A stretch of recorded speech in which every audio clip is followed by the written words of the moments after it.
In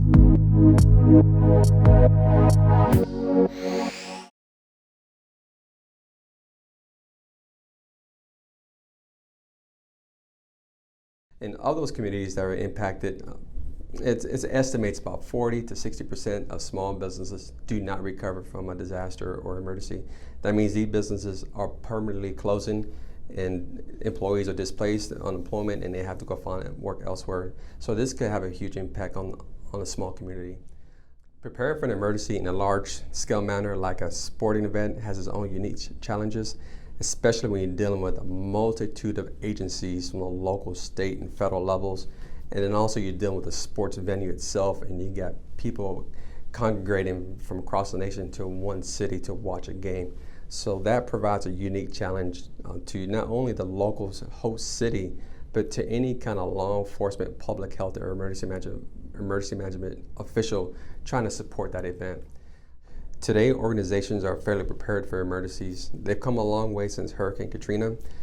So you find a lot of businesses investing in pre-disaster planning, building continuity operations plans, and ensuring their staff and their executive leadership are aware of plans to help recover from disasters. So you've seen a big improvement in that over time.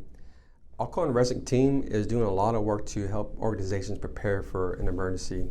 One of the things we want to do is help organizations create a culture of preparedness to enhance the preparedness capabilities to reduce a vulnerability within the organization.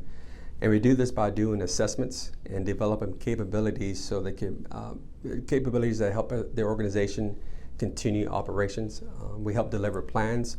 It could be emergency operations plans. It could be a generated plan. So we just help develop specific plans to meet a particular threat or hazard that might impact the facility. And also we're bringing along a training component. We help train their staff.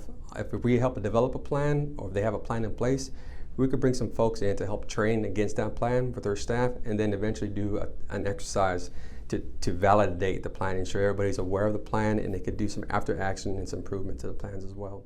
How can an organization best prepare for and recover from a significant emergency?